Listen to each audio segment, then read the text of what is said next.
আমার গলা অনেক ভাঙ্গা।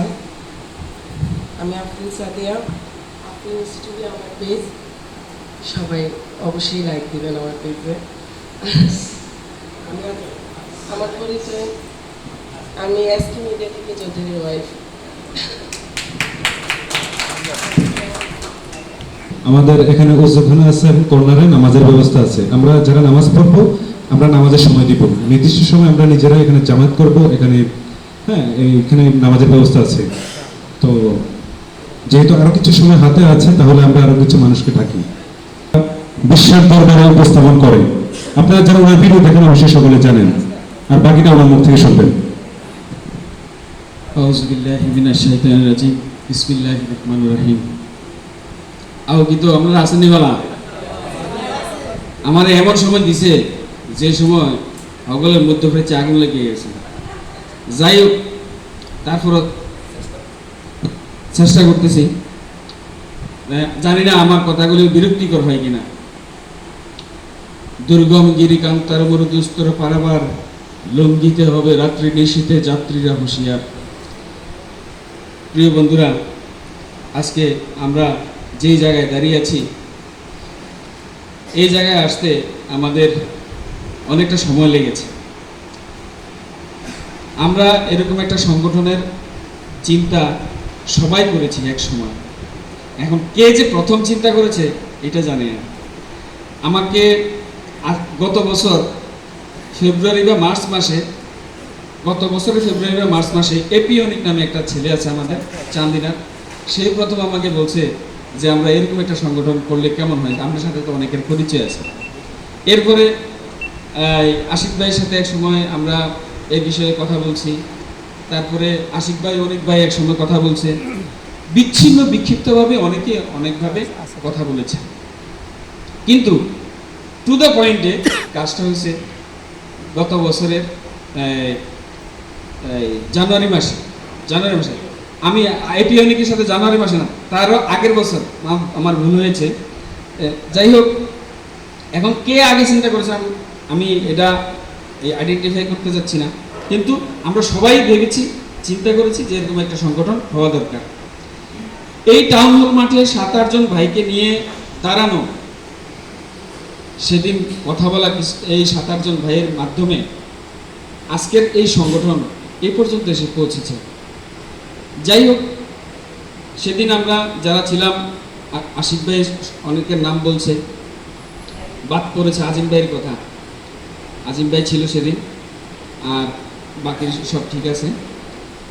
এরপরে আরেকটা ছেলে ছিল, সে এখন আমাদের সাথে নাই। এরপরে আমরা চিন্তা করছি, আশিক ভাই এটা বলছে যে একজন বড় কন্টেন্ট ক্রিয়েটর দরকার। এই বিষয়টা একটা লাকিলি আমার ওয়াইফ হচ্ছে টিভি ভাইয়ের ভক্ত, টিভি ভাইয়ের সবসময় দেখতে। তো আমি একদিন এটা ওরে বললাম, তো বললো যে টিভি ভাইকে ফোন দাও, টিভি ভাই কুমিল্লার লোক। আরে তুমি তো ঠিক বলছো, আমি এই টিভি ভাই যে কুমিল্লার লোকের আমি জানি, কিন্তু ওনার কথাটা মাথায় আসে নাই। সাথে সাথে ওই পেজ থেকে মেসেজ, হোয়াটসঅ্যাপে ওনাকে নক দেওয়ার পরে দেখলাম যে উনি এতটা পজিটিভ আর এতটা মিশুক, মানে যেটা আমি আনবিলিভেবল। মানে আমার মতো একটা মানুষকে উনি এভাবে রিসিভ করবে, এত হাসি খুশি কথা বলবে। সেদিনেই উনি গাড়ি দিয়ে এসে আমার বাসার সামনে গাড়ি থেকে নেমে আমার সাথে দেখা করছে, সেই দিন প্রথম দিন। তারপরে বললাম যে ভাই, আমি তো আমরা সবাই তো এই জিনিসটা করতে চাচ্ছি, আপনি কী বলেন? আরে কী বলেন, আমি তো এটাই চাচ্ছি, যেহেতু আপনারা উদ্যোগ নিয়েছেন, আমি আসি আপনাদের সাথে, কালকে অফিসে আসেন। বিষয়টা আশিক ভাইকে সাথে সাথে ফোন করে জানালাম। আশিক ভাই তো মহা খুশি, আচ্ছা ঠিক আছে বলার সাথে সাথে উনি রাজি হয়ে গেলেন। তারপরে দ্বিতীয় দিন মিটিং করে আমরা একটা ডেট ঠিক করে ওনার কাছে গেলাম, ভিডিও করলাম। আপনারা হয়তো দেখেছেন, কেউ আবার কেউ হয়তো দেখেন নাই। এই শুরু হলো আমাদের পথ চলতে চলতে আজকে যেখানে এসে আমরা দাঁড়িয়েছি, এখান থেকে যদি আমরা আমাদের সামনের দিকে তাকাই, আমরা এখনো অনেকটা দূর পথ হেঁটে যেতে হবে। আর এখান থেকে যদি আমরা আমাদের পিছনের দিকে তাকাই, আমরা অনেকটা দূর হেঁটে চলে এসেছি। প্রিয় বন্ধু, এখান থেকে আমাদের আর পিছানোর কোনো সুযোগ নাই। এই সংগঠন কেন দরকার, সংগঠন করতে হবে কেন? দেখেন, মুসি মেথড যারা কাজ করে তাদের একটা সংগঠন আছে, ইউনিটি আছে। কেন করছে? দাঁড়ে দাঁড়ে গিয়ে তাদেরকে সাহায্য পৌঁছে দিয়ে আসে, সহযোগিতা পৌঁছে দিয়ে আসে।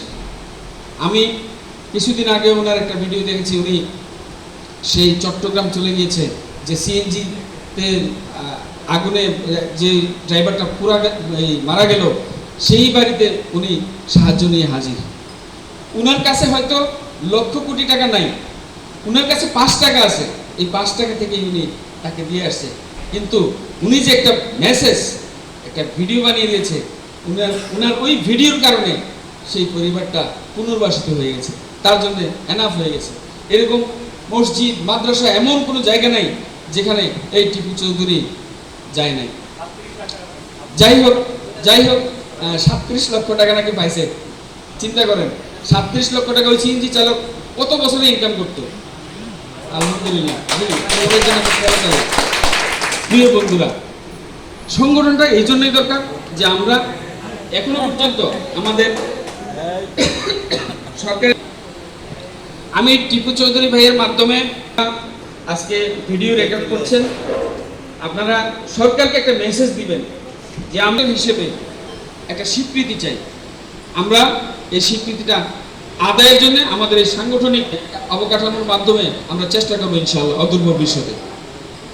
ইতিমধ্যে আমাদের